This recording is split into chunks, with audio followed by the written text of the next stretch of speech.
The red stamp hit the paper before anyone looked at me. Terminated. The sound was soft, almost polite, but it echoed in my head like an accusation.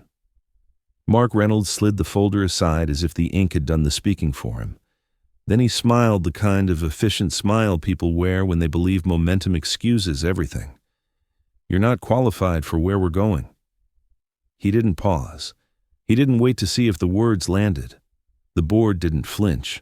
Laptops stayed open. Pens hovered. 3 minutes, maybe less. 18 years reduced to a sentence delivered at sales speed. I stayed standing. That seemed to make them uncomfortable.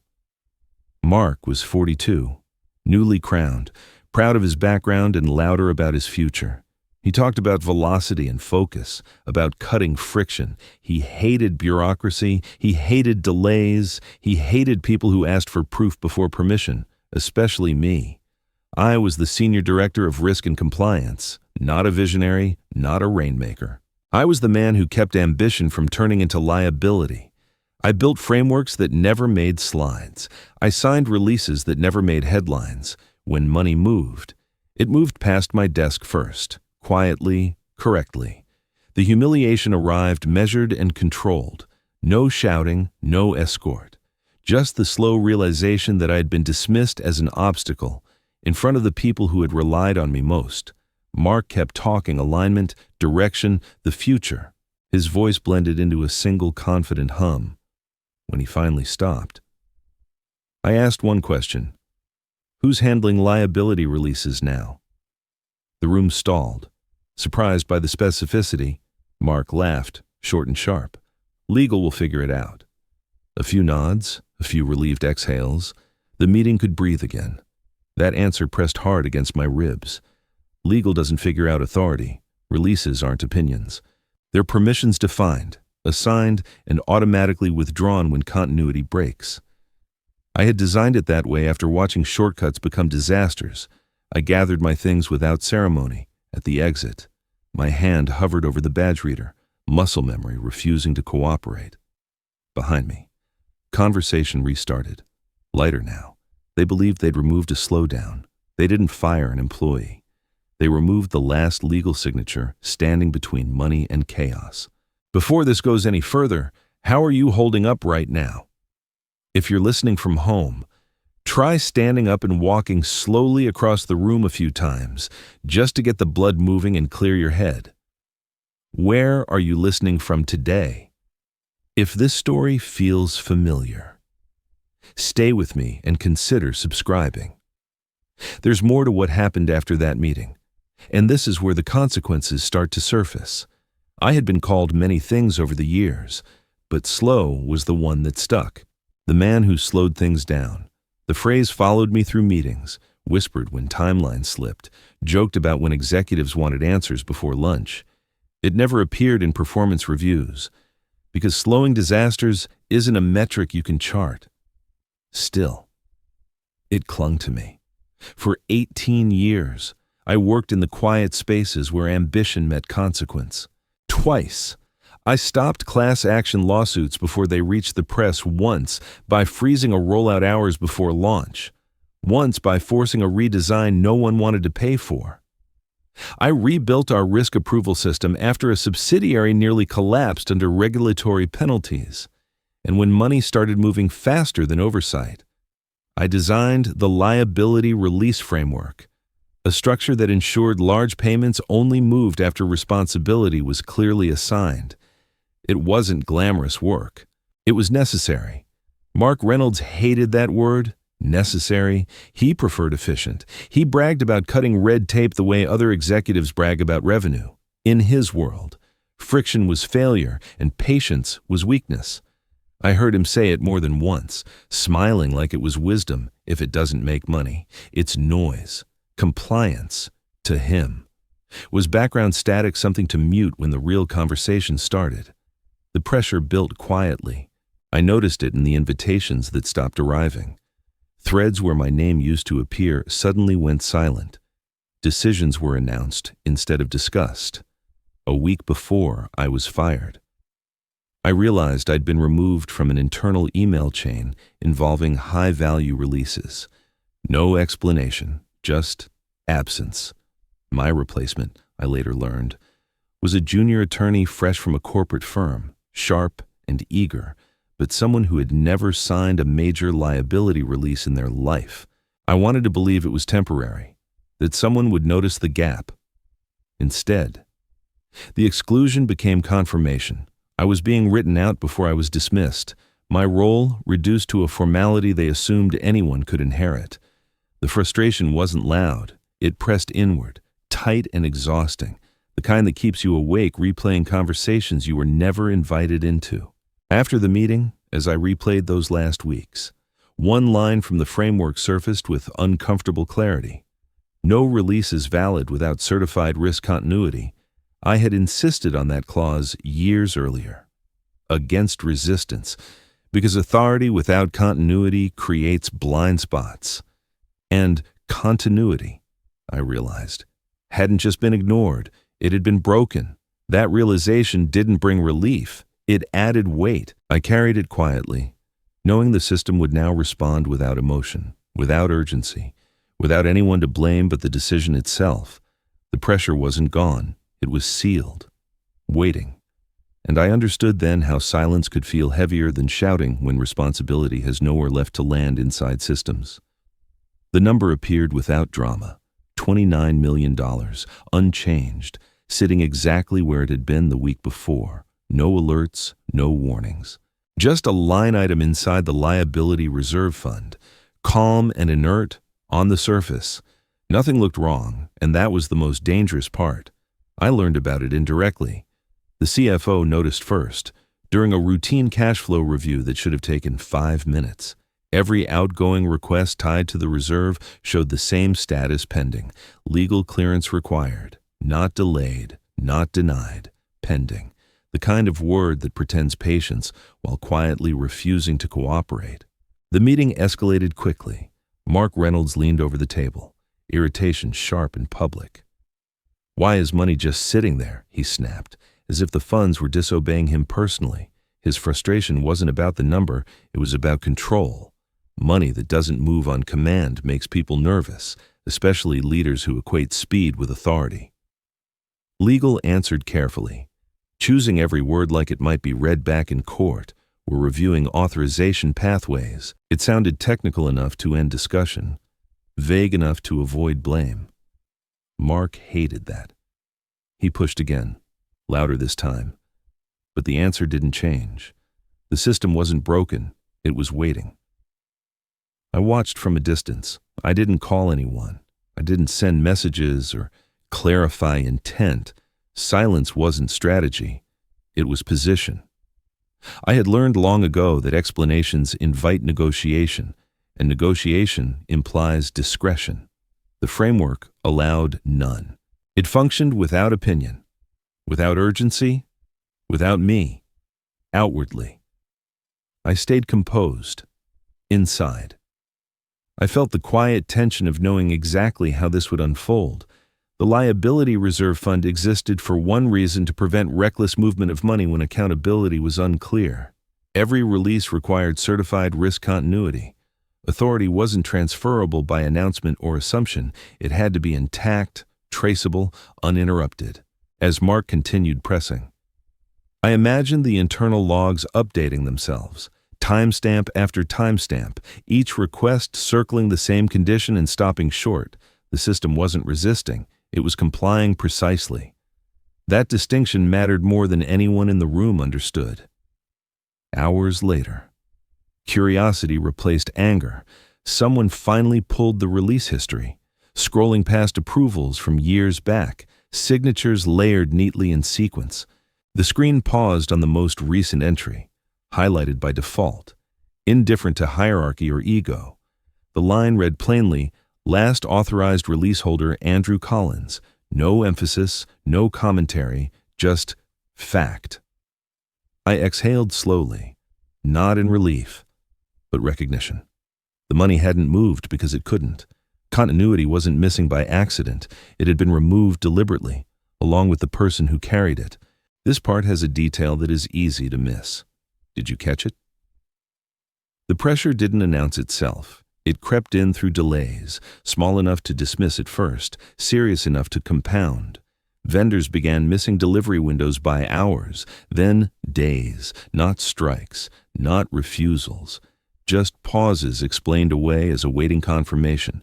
Insurance followed next, requesting updated liability verification before renewing coverage tied to ongoing projects. Nothing dramatic, just paperwork that suddenly mattered. No one signed it. I could sense the tension even without being in the building. Silence has weight when systems stop responding. Inside the company, requests stacked up without resolution. Managers waited. Legal stalled. Everyone understood the risk, but no one wanted their name attached to the decision that crossed the line. Authority, once assumed, had become radioactive. Mark Reynolds reacted the way he always did when momentum slowed. He pushed harder. He demanded answers, then shortcuts. In a closed-door meeting, he insisted on a temporary override, a phrase executives use when they want rules to blink first. He framed it as pragmatic leadership, as if compliance were an inconvenience rather than a boundary. Legal refused, not emotionally, not defiantly, clinically. The words came back filtered and precise, risk of criminal exposure. That phrase does something to rooms. It doesn't invite debate, it ends it. Suddenly. The delays weren't operational issues anymore. They were personal risks. The tension sharpened, meetings grew shorter, voices dropped. Every decision felt heavier than the last because each one required permission no one could provide. The absence of a signature became visible, not as a missing name, but as a growing hesitation across departments. People stopped volunteering solutions. They started documenting everything. This was the lesson unfolding in real time. Quiet but unmistakable systems don't collapse when people break rules. They freeze when no one is allowed to. Control doesn't vanish, it hardens. And when authority is removed without replacement, paralysis becomes policy. I imagined the paperwork circulating endlessly, each request reaching the same invisible wall. No villain, no sabotage, just a structure doing exactly what it was designed to do when continuity failed. Outwardly, everything still functioned. Inwardly, anxiety threaded through every transaction. By the end of the week, the CFO finally named it, not in a meeting, not in writing. He leaned close during a late conversation, voice low enough to feel like a confession. "We don't have a money problem," he whispered. "We have a permission problem."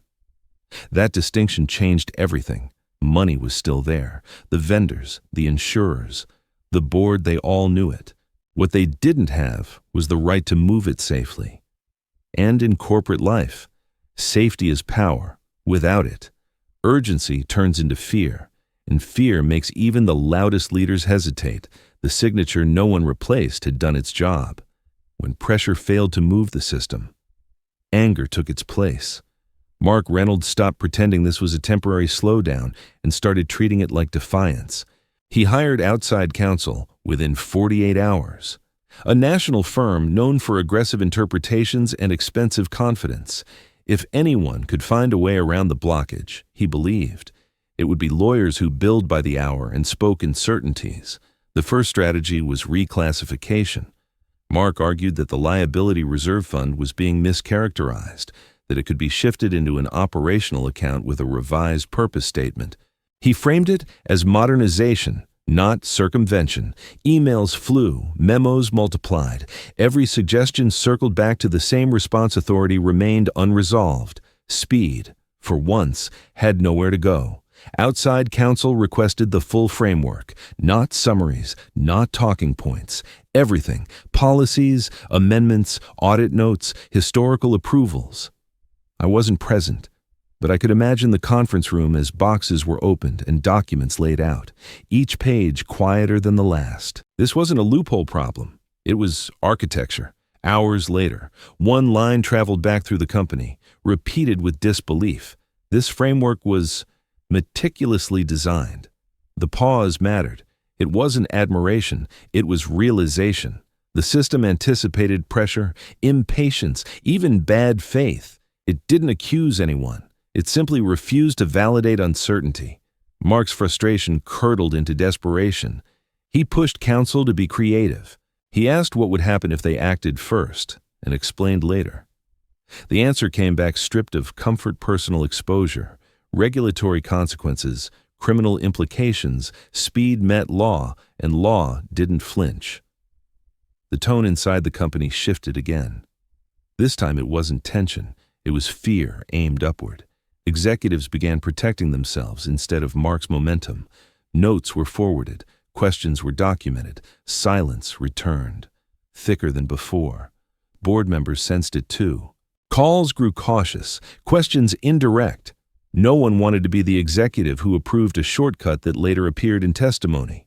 The law had shifted the battlefield from ambition to accountability, and that terrified people accustomed to applause. Mark mistook hesitation for betrayal and pressed harder, unaware that fear changes loyalty faster than anger ever does. Inside conference rooms, ambition lowered its voice and waited. Documentation became protection, and protection became survival. No one volunteered certainty anymore, not even Mark. I stayed absent, no commentary, no reminders. My presence wasn't required for the framework to speak. That had been the point. I hadn't built a trap. I had built a record that made dishonesty impossible without fingerprints. By the end of the week, Mark had run out of angles. Every attempt to force motion only tightened the constraints. The faster he pushed, the clearer the boundaries became. Authority could not be argued into existence. Andrew didn't trap them. He just made sure no one could lie safely. If you're really paying attention, you'll notice why this changes everything. Silence became the loudest force in the room. It wasn't dramatic, and it didn't announce itself. But it pressed down on every conversation like weight. By the time the board formally demanded that funds be released, urgency had curdled into something sharper.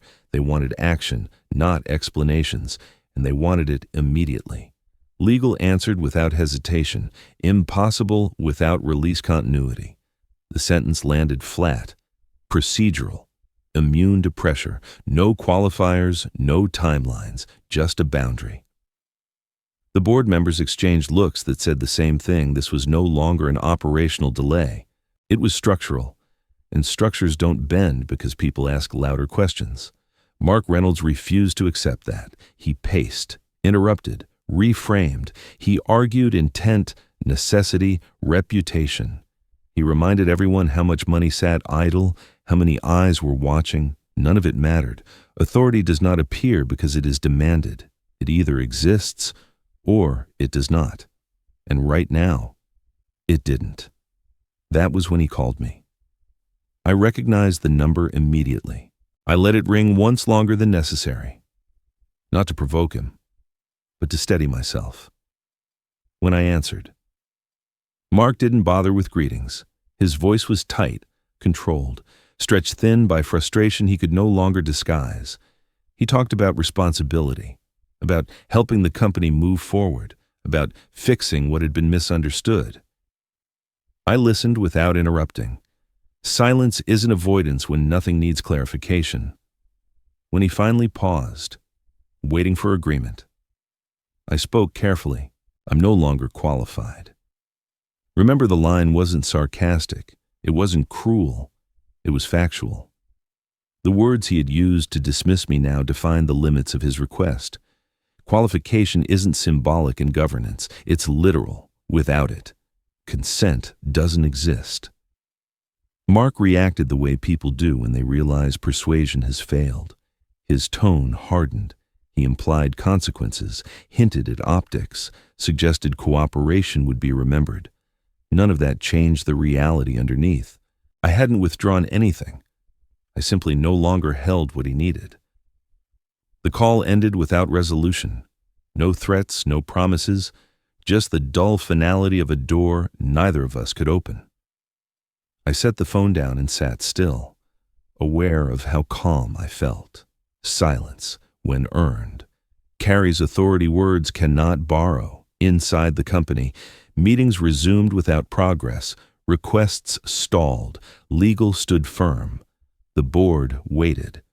Everyone understood now that silence was not consent. It was control, exercised without movement, enforced without voice, and until continuity was restored, nothing would move again. I understood something else in that stillness. Power didn't always announce itself through decisions or commands. Sometimes it waited, patient and exact, until urgency exposed who actually mattered. That knowledge didn't feel triumphant. It felt heavy, earned, and irreversible, like standing beside machinery that would keep running long after everyone arguing beside it was gone. And nothing about it asked for permission from anyone anymore, at all. The collapse didn't arrive all at once. It unraveled in segments, quietly. The way confidence drains from a room when timelines stop holding. Contracts that were supposed to close slipped into review. Partners asked for extensions, then explanations. No one accused anyone. They just waited. And waiting costs money. Next came the questions from lenders. Credit analysts don't panic. They calculate. A few inquiries turned into requests for clarification, then for documentation. Why was a large reserve untouched? Why were releases delayed? Ratings don't fall from anger. They soften first, placed on watch, suspended between trust and suspicion. That uncertainty alone was enough to spook procurement teams and freeze expansion plans. Then the audit began. Not an emergency audit, not a raid. A standard procedural review triggered by anomalies in authorization flow, the kind that arrives smiling and leaves quietly, taking months with it. I wasn't involved, but I understood the mechanics. Audits don't search for villains. They trace intent, record by record, signature by signature, from a distance. I felt a restrained satisfaction settle in, not joy, not revenge, recognition. This was the system correcting a disruption, not a person striking back.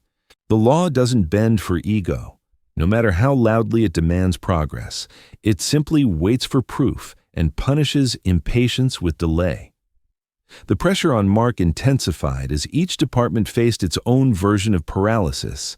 Sales promised delivery dates they could no longer guarantee. Finance revised forecasts downward. Legal stopped speculating and started documenting. The company didn't collapse. It stalled, which is often worse.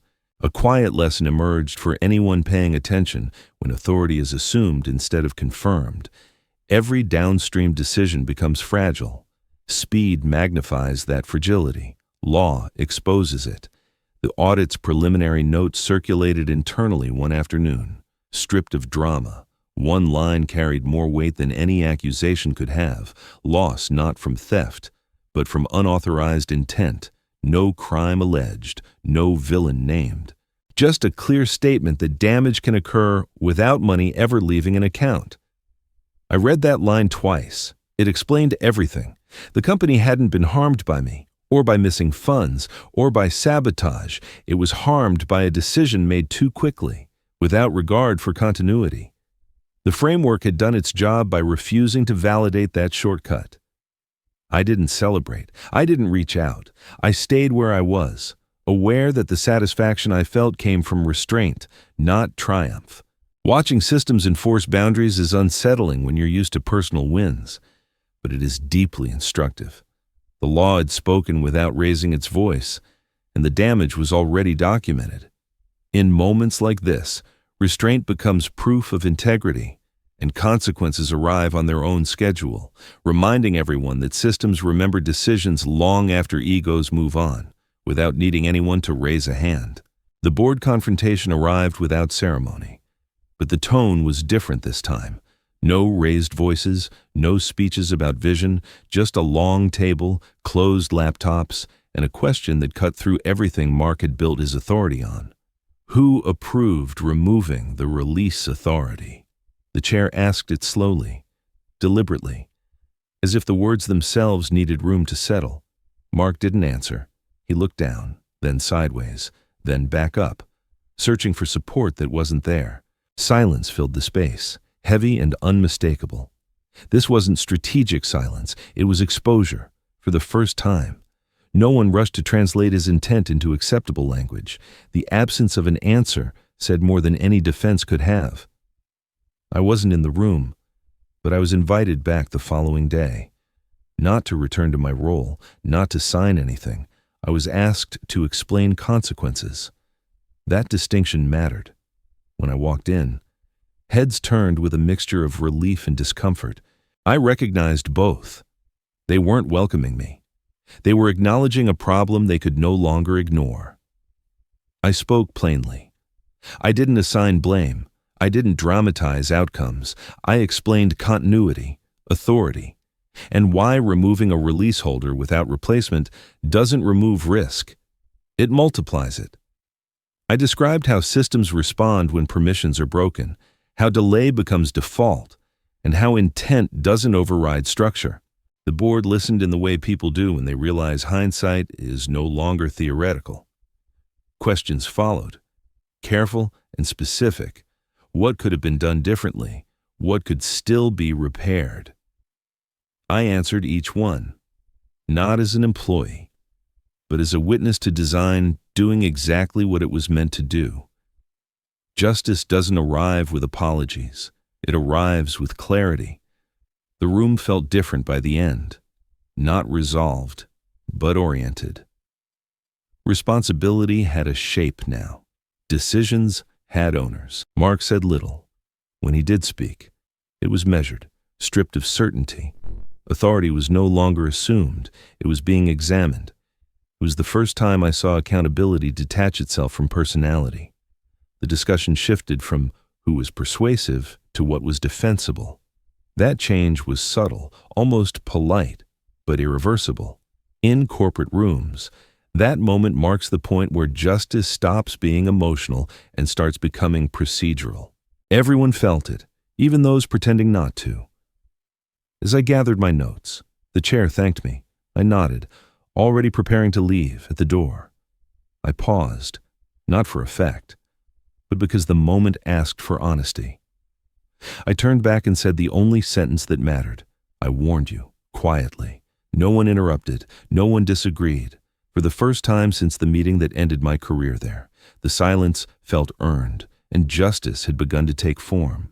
Justice doesn't arrive with applause. It arrives with paperwork, signatures, and consequences that can't be argued away.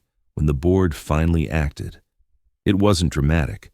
Mark Reynolds was suspended pending review. His authority paused the same way the fund had been. No escort, no speech, just a decision recorded and enforced. Watching that happen, I felt the tension in my chest loosen for the first time since I'd been dismissed. The structure I'd built was restored almost immediately. Release authority was re-established, approval paths clarified, continuity rebuilt with careful precision. The board moved quickly now, not out of impatience, but respect for the rules they had ignored. Control returned, not as dominance, but as order. It was justice in its most corporate form. Then they turned to me. An invitation, carefully worded. They wanted me to sign again, to step back into my old role and stabilize what remained. On paper, it made sense. I knew the system better than anyone. I had designed it. But as they spoke, something clicked that hadn't before. Power was never the point. Access was. Responsibility was. And I had learned what happened when both were treated as disposable. I declined the role, calmly, without anger. I told them I wouldn't return under the old structure, where authority could be removed without warning and accountability dissolved upward. I asked for structural independence instead, a framework where release authority couldn't be overridden by ego, where continuity was protected by design, not goodwill. The room shifted again. This wasn't defiance, it was logic. Independence wasn't leverage, it was insulation. The board understood that. They asked questions, tested assumptions, weighed risk. For once, speed wasn't their priority, durability was.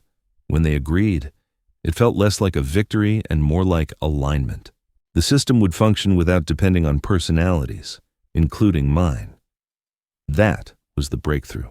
Control had never been about power over others. It was about removing the ability to lie safely inside process. Mark's suspension became permanent weeks later. I wasn't there to see it. I didn't need to be. The structure held. Releases moved again, legally, carefully, without panic. The company stabilized, not because someone strong was in charge, but because no one could bypass responsibility anymore.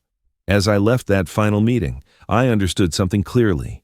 Justice doesn't shout, it restructures, and when it does, intelligence replaces force, permanence replaces speed, and control finally means exactly what it should. This outcome wasn't personal. And that was the point.